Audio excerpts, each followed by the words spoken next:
अस्सलाम वालेकुम।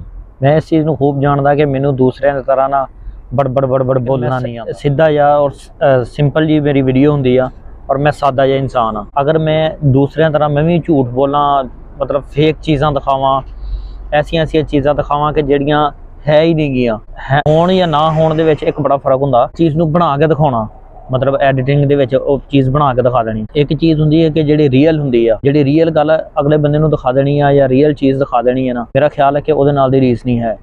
अगर मैं दूसरिਆਂ तरह मतलब फेक चीज़ां या दूसरिਆਂ तरह बड़ बोलां या इस तरह अवा तवा कहने ना पंजाबी ज़बान दे विच बड़ बोली जावां, वो चीज़ मैनू नहीं आउंदी। ਜਿਹੜੀ चीज़ सही हकीकत और जो मेरे कोल हुंदा ना, वो मैं तुहाडे सामने पेश रख दिना और तुहाडे सामने जो भी आ वो तुहाडे नाल शेयर कर लेना। अगर मैं दूसरिਆਂ तरह ਦੀਆਂ चीज़ां तुहानूं दिखाणियां शुरू करदा ਜਿਹੜੀਆਂ मैनू खुद नहीं ਉਹਦਾ इलम हैगा, मैनू खुद नहीं उस चीज़ का पता, यार मैं वो किस तरह कर लवां। मैनू मतलब कि इस झूठ नहीं बोलना आउंदा यार, सीधी जी गल आ, सीधी और साफ जी जिहड़ी सीधी सही चीज़ हुंदी आ वो मतलब तुहाडे नाल दिखा तुहानूं शेयर भी कर दईदी आ, तुहाडे नाल तुहानूं वो चीज़ दिखा भी दईदी आ। अगर मतलब कोई चीज़ स्टोरी आ या मेरे नाल अपणियां बीतियां या किसी नाल कोई मतलब मेरा सिर्फ और सिर्फ ये सारे गल्लां करन दा या सारे वाक़े सुणाउण दा ना मकसद ये हुंदा वा कि अगर साडे नाल ये चीज़ बीती है ना, दूसरा बंदा जिहड़ा ना इस तो यार मुहतात रवे और दूसरे बंदे दे नाल ये जिहड़ियां चीज़ां ये स्कैम या वो हो सकदा कि मेरी गल दस्सण दे नाल अगला बंदा थोड़ा जिहा मुहतात हो जावे और दूसरे बंदे नूं इहदे नाल दूसरे बंदे दी इस्लाह हो जावे, दूसरा बंदा इस चीज़ तो कुछ सिख लवे। बाकी हर बंदे दी जिंदगी दे विच मामलात हैगे, हर बंदा मतलब परेशान आ। अज के दौर दे मैनू नहीं लगता कि कोई ऐसा बंदा होएगा कि जिहड़ा कहेगा मैं मेरी जिंदगी दे विच यार कोई दुख तकलीफ या कोई गम नहीं हैगा। हर बंदा जिहड़ा ना किसी वजह तो कोई ना कोई परेशानी या किसी ना किसी पासियों या किसी ने उहदे नाल मतलब इस तरह का किता हुंदा जिहदी वजह तो वो इंसान अंदरों दुखी हुंदा। लेकिन मेरा सिर्फ और सिर्फ मकसद ये हुंदा गल पूरी करन दा या तुहाडे नाल गल शेयर करन दा कि यार कोई भी चीज़ ना उहनूं हकीकत और सही दसनी चाहिदी आ। वल्ला बई मैं इस चीज़ की कसम खा के कहना कि अज तक मैं जिन्नियां वीडियो बनाईयां या जिन्नियां भी तुहाडे नाल गल्लां शेयर कीतियां ना, उहदे विचों कोई झूठ नहीं हुंदा।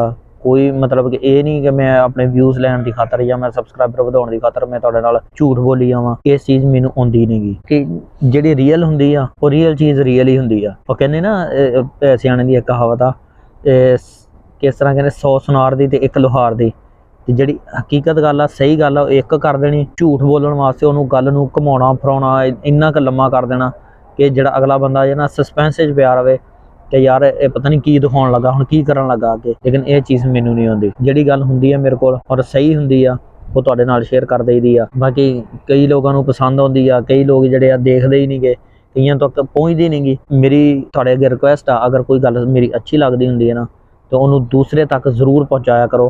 हो सकदा कि वो मेरी गल सुन के या तुहाडी उहदे तक पहुँचाउण दे नाल वो गल बंदे दा थोड़ी जी रहनुमाई हो जावे, किसी ऐसे मतलब हादसे तो बच जावे या उहदी कोई इस्लाह हो जावे। हर बंदे दे जिंदगी दे विच मसले मसैल परेशानियां दुख तकलीफां ये हर बंदे दे विच जिंदगी दे विच है ने। बाकी मैं कल्ला नहीं मतलब तकलीफ या मैनू कल्ले नूं तकलीफ नहीं हुंदी या मैं इकल्ला इंसान हाँ, जिंदगी दा हिस्सा है भी। अगर जिंदगी दे विच दुख तकलीफ नहीं ना तुहानूं रब भी याद नहीं रहिंदा। जदों दुख तकलीफ हुंदी ना उदों अल्लाह दी ज़ात भी तुहानूं याद आए। कहंदे कि जिस इंसान ते मतलब परेशानी या दुख तकलीफ होंदी है ना, समझ लो कि उससे अल्लाह पाक दी ज़ात राज़ी आ। अगर साडे ते दुख तकलीफ होंदी है तो असीं खुशकिस्मत आ। अगर इस लिहाज नाल देखिया जावे ते ओह कहंदे ना सियाणे कि जिस दरखत दा फल मिठा होवे ना ते हमेशा लोग ज़्यादा वट्टे उहदे उत्ते मारदे, पत्थर उहदे उत्ते मारदे आ। कि मेरी अज दी वीडियो इत्थे तक आ, कोई एडी लम्मी चौड़ी नहीं सीगी, जिहड़ी मतलब दिल दी गल सीगी तुहाडे नाल शेयर कीती आ। ते अगर वीडियो अच्छी लगे तो लाइक शेयर जरूर कर देना, कमेंट्स करके अपनी राय दा इज़हार जरूर देना। मिलदे आं कि किसी नवीं वीडियो नाल, चैनल नूं सबसक्राइब जरूर कर देना। अल्लाह हाफिज़।